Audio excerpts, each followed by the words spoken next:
एक लड़की अपने सपनों को पूरा करने के लिए अनजान जगह चली जाती है, जहाँ पे उसको कोई नहीं जानता है, ना कोई पहचानता है, और अपने घर वालों की मर्जी के बिना वो वहाँ पे जाके शादी भी कर लेती है, और शादी के 6 साल के बाद उसकी हत्या हो जाती है। दोस्तों, इस सच्ची घटना जो आज मैं आपको सुनाने जा रहा हूँ, ये घटना उत्तर प्रदेश की राजधानी लखनऊ की है। लखनऊ में एक इलाका पड़ता है गोमती नगर। उसी गोमती नगर में रहने वाले प्रभात कुमार और रितिका,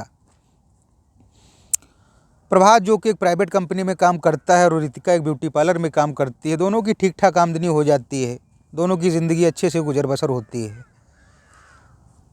तभी 23 दिसंबर 2023 को दोपहर के समय हुआ होगा लगभग 1:30 या 2 का, प्रभात अपने घर से निकलता है मार्केट करने के लिए और अपनी पत्नी से कहता है, मुझे आने में थोड़ा समय लग जाएगा, तुम खाना खा पी लेना, और वो चला जाता है।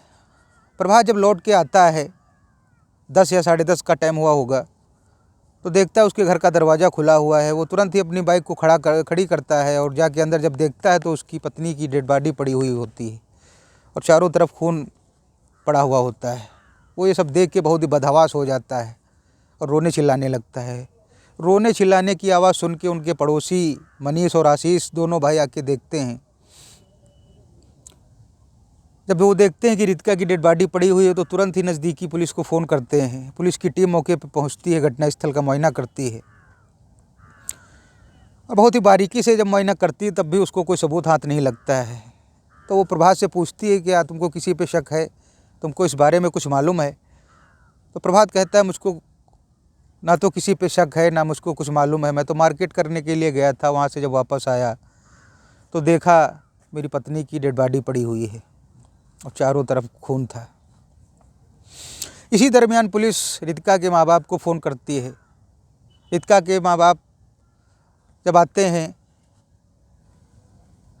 तो उसकी माँ जब अपनी बेटी को मृत अवस्था में देखती हैं तो तुरंत ही रोने चिल्लाने लगती हैं। उसका पिता भी रोने चिल्लाने लगता है। रितिका बनारस की रहने वाली थी। तभी पुलिस रितिका की लाश को पोस्टमार्टम के लिए भेज देती है और अपनी जांच प्रक्रिया शुरू कर देती है। रितिका की माँ पुलिस से एक बात कहती है, मेरी बेटी की हत्या उसी के पति प्रभात ने की है।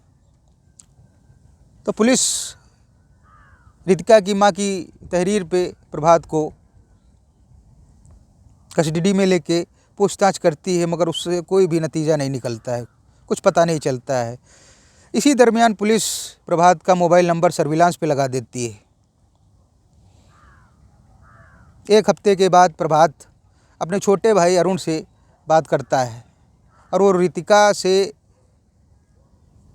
अरुण की एक दिन लड़ाई होती है उस बारे में बात करता है। जब ये बात पुलिस को पता चलती है, क्योंकि पुलिस भी उधर सर्विलांस के द्वारा प्रभात की सारी बातें सुन रही थी। प्रभात जो कि बनारस का रहने वाला है और उसका भाई अरुण जो एक स्टेशनरी शॉप चलाता है और उसके पिता का नाम बलवंत है, तो तुरंत ही पुलिस फैजाबाद पहुंचती है और वहां से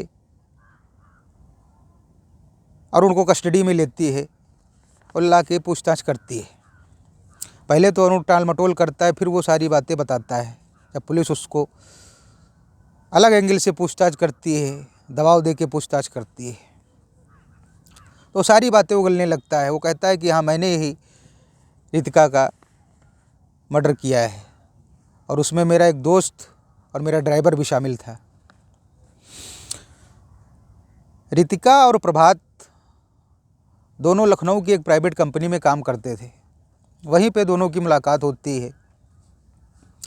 मुलाकातें धीरे धीरे बढ़ती हैं, तब नज़दीकियाँ बढ़ती हैं, नज़दीकियाँ प्यार में तब्दील हो जाती हैं और दोनों ही अपनी शादी को लेके सोचने लगते हैं।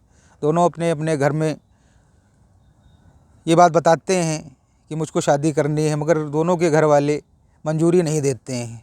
तो दोनों घर वालों के खिलाफ़ जाके लव मैरिज शादी कर लेते हैं और गोमती नगर में एक किराए का कमरा लेकर रहने लगते हैं। दोनों प्राइवेट नौकरी करना शुरू कर देते, ज़िंदगी अच्छे से गुजर बसर हो रही थी। ये प्रभात का जो छोटा भाई अरुण है, स्टेशनरी की जो दुकान चलाता है, वो आए दिन लखनऊ आता है मार्केट करने के लिए, और जब लखनऊ वो आता है तो रितिका के कमरे पे भी जाता है।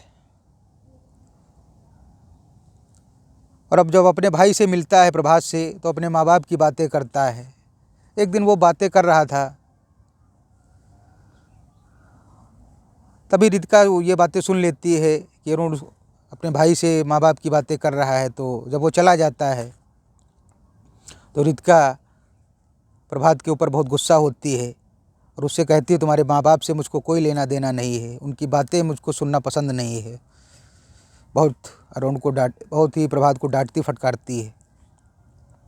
अरुण फिर आता है। अरुण उस दिन अपने साथ एक शराब की बोतल लाता है और अपना जो ड्राइवर होता है बाबूलाल उसके साथ बैठ के पीता है। रितिका को ये बात अच्छी नहीं लगती है, तो वो अरुण से कहती है कि यहाँ तुम आते तो हो ठीक है, मगर शराब मत पिया करो आके। और रितिका अंदर से चाहती थी ये ना आए, मगर वो साहब मना नहीं कर पा रही थी।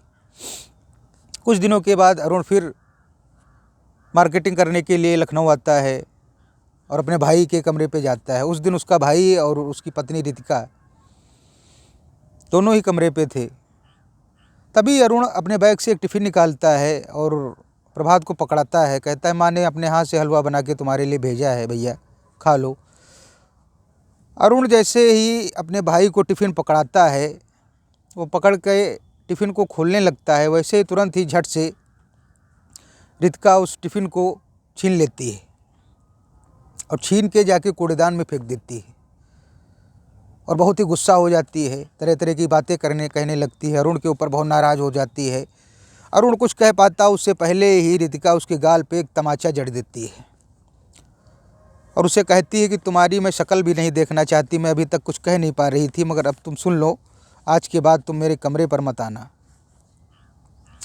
उसका भाई जो प्रभात, वो सब कुछ ये देख रहा था, मगर वो चुपचाप बैठा रहा। उसने अपनी पत्नी रितिका से कुछ नहीं कहा।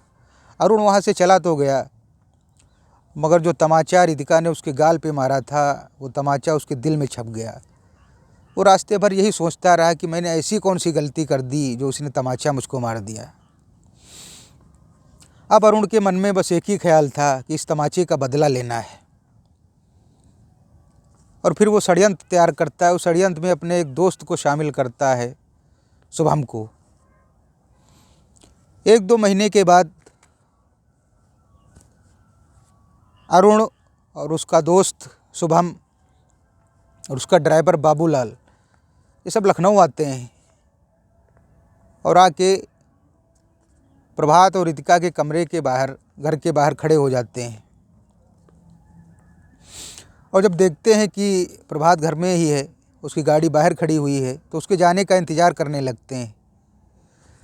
1-2 घंटे के बाद प्रभात घर के बाहर निकल जाता है। तभी अरुण गाड़ी से उतर के जाके बेल बजाता है और जब बेल बजती है तो रितिका दरवाज़ा जब खोलती है तो देखती है सामने अरुण खड़ा हुआ है, तो वो बहुत ही गुस्सा हो जाती है और कहती है मैंने तुमसे कहा था कि तुम यहाँ मत आना, तुमको कुछ लाज शर्म है या नहीं है। तो वो कहता है मुझे तेज़ की बाथरूम लगी हुई है, मैं बाथरूम जाना चाहता हूँ, यहाँ से गुजर रहा था तो मुझको बहुत तेज़ की बाथरूम लगी है, मुझको अंदर जाने दो। तो वो उसको अंदर जाने देती है। जब वो अंदर चला जाता है तो उसका दोस्त शुभम और ड्राइवर बाबूलाल भी अंदर चला जाता है। तभी रितिका अंदर जाके प्रभात को फ़ोन करने लगती है और जैसे वो मोबाइल हाथ में उठाती है, अरुण आके पीछे से पकड़ लेता है। वो कुछ समझ पाती तब तक शुभम एक तेज़ धारदार हथियार से रितिका की गर्दन पे वार कर देता है और उसी हथियार को लेके अरुण 5-6 बार वार कर देता है और इतनी तेज़ वार करता है कि उसकी तुरंत ही मौत हो जाती है। और फिर ये तीनों रितिका के कमरे के अंदर ही अपने कपड़े बदलते हैं और वहाँ से फैज़ाबाद चले जाते हैं। जब ये सारे घटनाक्रम का खुलासा होता है तो पुलिस तीनों के ऊपर संगीन धाराओं में मुकदमा दर्ज करके जेल भेज देती है। दोस्तों, इस घटना को सुना के आपको डराना या आपका दिल दुखाना नहीं है, बस आपको सचेत करना है। इस घटना के बारे में आपकी क्या राय है, ये आप कमेंट में ज़रूर बताइए और चैनल को लाइक और सब्सक्राइब ज़रूर करिए। मिलते हैं अगली सच्ची घटना के साथ, तब तक के लिए जय हिंद, जय भारत।